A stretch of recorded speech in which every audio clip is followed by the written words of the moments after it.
Tollywood box office వద్ద వారం వారం కొత్త సినిమాల సందడి కొనసాగుతూనే ఉంది. పోయిన వారం మహాశివరాత్రి కానుకగా 3 మీడియం రేంజ్ మూవీస్ ప్రేక్షకుల ముందుకొచ్చాయి. ఇక ఈ వారం చిన్న చిత్రాలదే హవా. ఈ శుక్రవారం అంటే మార్చి 15న దాదాపు 7 సినిమాలు విడుదలకు ముస్తాబవుతున్నాయి. డాషింగ్ డైరెక్టర్ పూరి జగన్నాథ్ తమ్ముడు సాయిరాం శంకర్ హీరోగా నటించిన సినిమా వెయ్యి దరువై. ఈ సినిమాలో యశా శివకుమార్, హెబ్బా పటేల్ హీరోయిన్లుగా నటించారు. నవీన్ రెడ్డి దర్శకత్వంలో దేవరాజ్ పోతూరి నిర్మించిన ఈ చిత్రం ఈ వారం రాబోతోన్న సినిమాలలో కొంచెం క్రేజ్ ఉన్న మూవీ.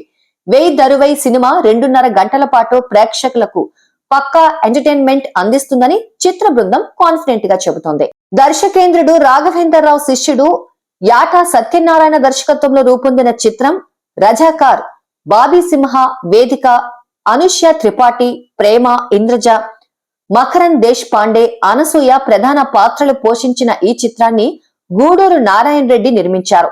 నిజాం నిరంకుశ పాలనను కళ్లకు కట్టినట్టు చూపించేలా ఆ కాలాన్ని ప్రతిబింబిస్తూ సాగే రజాకార్ ట్రైలర్ అయితే బాగా ఆకట్టుకుంది. ఈ సినిమా మార్చి 15న తెలుగుతో పాటు హిందీలోనూ విడుదలకు ముస్తాబవుతోంది. ఈ వారం వస్తోన్న చిత్రాలలో చైతన్యరావు షరతులు వర్తిస్తాయి.